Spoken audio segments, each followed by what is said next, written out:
Bonjour et soyez les bienvenus dans cette nouvelle vidéo. Nous allons continuer notre TP et dans cette vidéo nous allons voir comment créer un formulaire de contact et le traiter, ce formulaire de contact, pour afficher la liste de tous les champs dans un autre formulaire, dans une autre page.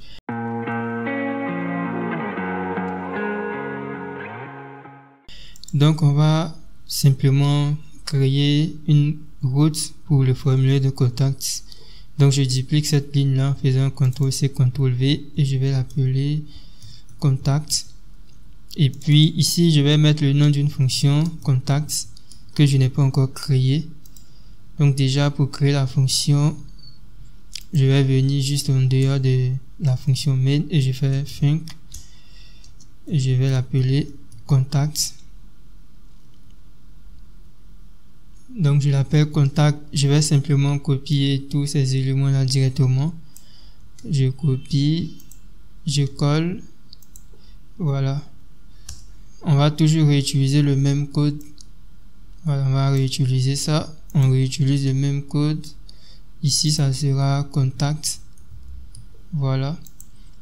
Donc à chaque fois qu'on sera sur la route contact, on va exécuter la fonction contact et dans la fonction contact, on va afficher le template contact.html qui est dans le dossier public. Donc au niveau du dossier public, on va créer un nouveau fichier qu'on va appeler contact.html. Et dans contact.html, je vais mettre une balise HTML5 et au niveau du title, j'écris contact et puis je vais mettre simplement une balise H1. Voilà, donc je mets nous contacter et ensuite on va définir un formulaire. Donc je fais un formulaire qui sera en post / traitement. Voilà, donc la méthode ça sera une méthode post et l'action ça va aller vers / traitement, vers la route traitement. J'ai pas encore défini la route traitement. On va d'abord définir notre formulaire de contact. On va mettre un label, le nom. On aura besoin d'un nom. On aura besoin du nom et je mets le nom, 2 points. Je vais mettre un champ input type texte. Je mets un champ input type texte. Le name, je vais mettre nom. Voilà, et ensuite on va mettre une balise BR. Bon, je vais mettre 2 balises BR. Je mets 2 balises BR et je vais simplement copier le label et le champ input. Je duplique. Donc ici je vais mettre le prénom. Ici aussi je vais mettre prénom. Et puis dans le name, je vais mettre prénom. Ok. Donc ici, on va mettre téléphone. Et au niveau du champ label, je vais mettre téléphone. Et puis dans le name, je vais mettre téléphone sans les accents. On va pas mettre les accents. Et puis, on va mettre un autre champ input. Input type submit. Donc le input type, je vais mettre l'attribut submit. Et puis je mets la valeur on va mettre valider. Ok, donc lorsqu'on clique sur le bouton valider, on va aller traiter les différentes informations du formulaire au niveau de la page traitement. Je vais créer aussi un fichier traitement.html. Maintenant dans le fichier traitement.html, on va mettre une balise minimum en HTML. Donc là je vais mettre traitement post. Ok, je mets une balise HR traitement. J'écris traitement post. Voilà. Pour le moment, je vais juste écrire traitement post.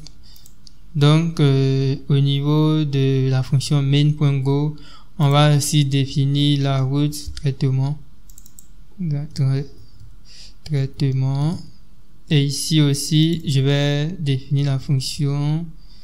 Je vais appeler la fonction traitement que j'ai pas encore créée. Et c'est ici que nous allons créer la fonction traitement. Donc, je vais juste copier la fonction contact et je vais renommer traitement. Maintenant, au niveau de la vue ici, je vais remplacer contact.html par traitement.html. Traitement.html. Voilà. Donc, on va tester quelque chose. On va dire if r.http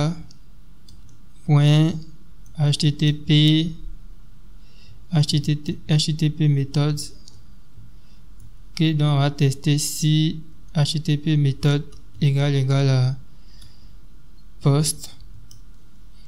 On vérifie si http méthode est égal à post.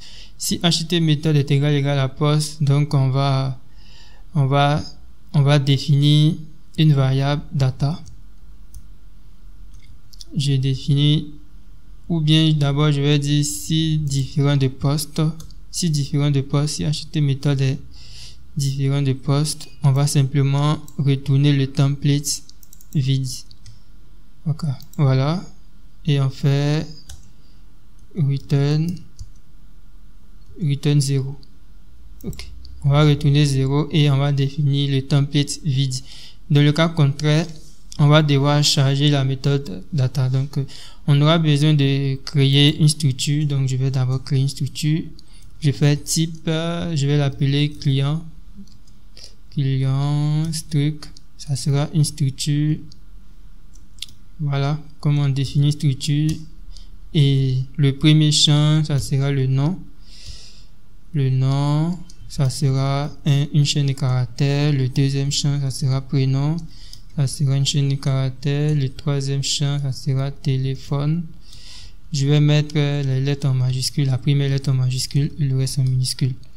Donc ça sera téléphone de type chaîne de caractères, téléphone, nom, prénom, téléphone. C'est exactement ce que nous aurons besoin. On aura besoin du nom, du prénom et du téléphone. Voilà, donc on retourne au niveau de main.go. Ensuite, on va définir une variable data. Deux points égale, donc la variable data serait égale à client